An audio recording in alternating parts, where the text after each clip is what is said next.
We have breaking news. The D.C. Court of Appeals has ruled unanimously that former President Trump is not immune from criminal prosecution in the federal election interference case. The former president's attorneys argued that prosecuting a former president would open a Pandora's box from which the nation may never recover, claiming former presidents could be charged for acts like authorizing drone strikes abroad. The court disagreed. Let's bring in senior reporter Catherine Falders for more. Catherine, how significant is this ruling?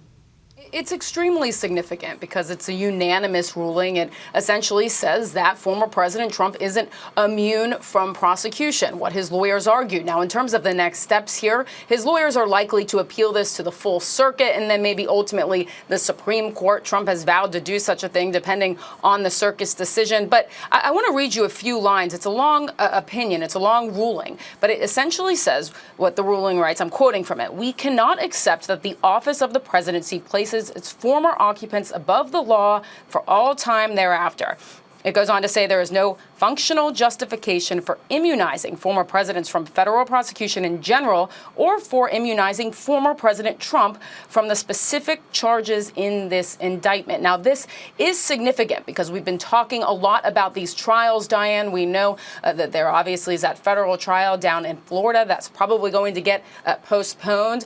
The judge here who's overseeing this, the district judge in Washington, D.C., took this matter off of her docket. This trial was scheduled to start in March 4th. We were waiting on the appeals process to play out. We didn't know when they would ultimately rule. It had been some time here. So no ruling was setting this trial up for potentially not happening before the election. But now that we've heard from the appeals court, we'll wait to see if that stay on this case is lifted. Of course, Trump's lawyers will appeal this further, but it is a very big ruling that Trump is not immune from criminal prosecution for acts as president. Catherine, particularly with this case playing out during election season, what does this do for the timeline of the case, and how long could it take before it reaches the Supreme Court if it does get there? It's a good question, and Trump's lawyers, part of their strategy, as you know, has been to delay. So they will appeal this most likely to the full circuit court. That will take some time. The full circuit will either decide to take it up or reject it. They've rejected previous attempts by Trump on various different matters. And then Trump's team could then appeal this to the Supreme Court. Now, there's a bit of a waiting period. We don't know exactly when that will happen. We don't know if they will skip over that circuit process and go directly to the Supreme Court to see if the Supreme Court will take it up. But again, a lot of this obviously hinges on their decision making internally. But what this ruling does is it sets up the wheels to start going back in motion, if you will, on this trial that, of course, was scheduled for March 4th, is probably going to get pushed. Probably not going to happen then. The judge has said as much, but at least it puts maybe it back on the calendar potentially before the election. Now, Catherine, we watched these arguments play out live, and both sides really tried to make the case of a dangerous precedent set by this decision, obviously making very different arguments over why the precedent would be dangerous. So what were the key points in those arguments and how these judges came down in this ruling?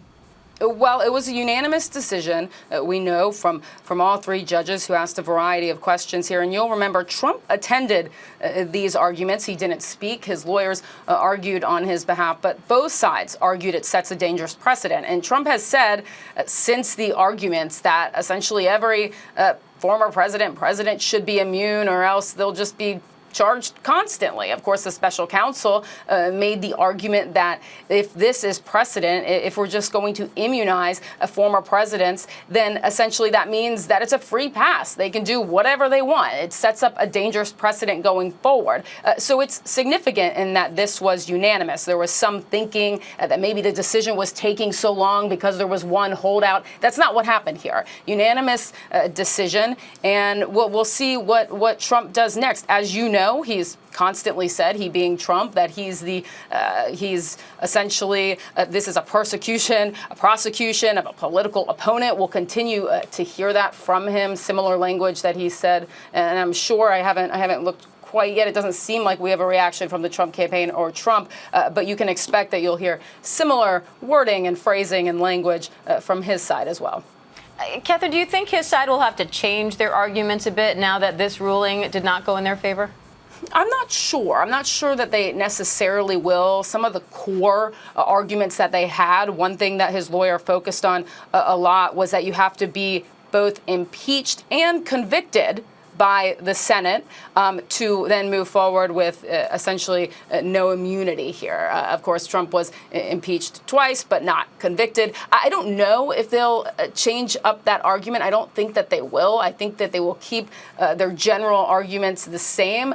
The question is how this appeals process plays out. Do they go to the full circuit and then the Supreme Court? Do they go directly to the Supreme Court? Going to the full circuit first obviously adds in some delay time. The circuit looks into it, decides whether to take it or not. If they do, then there are arguments before the full circuit. If they don't, then they will have to reassess that. So in terms of what happens next, I think that's in the immediate future, what you will see from Donald Trump's side at least. Now, Trump is facing multiple legal battles as he's also simultaneously running for president. So what are you watching for on all of these fronts, Catherine?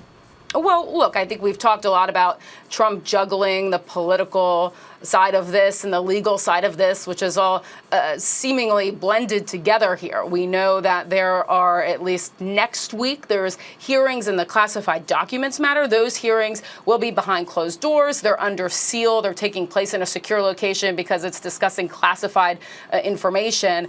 Whether Trump attends that or not, we don't know. I have some indications that he will show up there.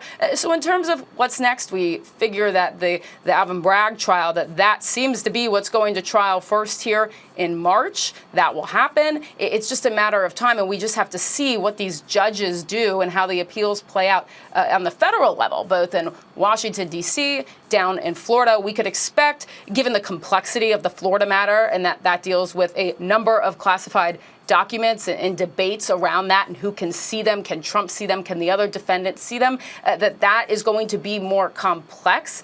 The question is, how does the trial here in D.C. shake out? When is that put back on the calendar? Is the stay lifted? Does the judge, Tanya Chutkan, she said, the district judge overseeing this, that she would wait to hear what the circuit said before issuing a new schedule? How quickly does she do that? Does she do that soon? All of these questions are on the table. All right, senior reporter Catherine Falders, thank you.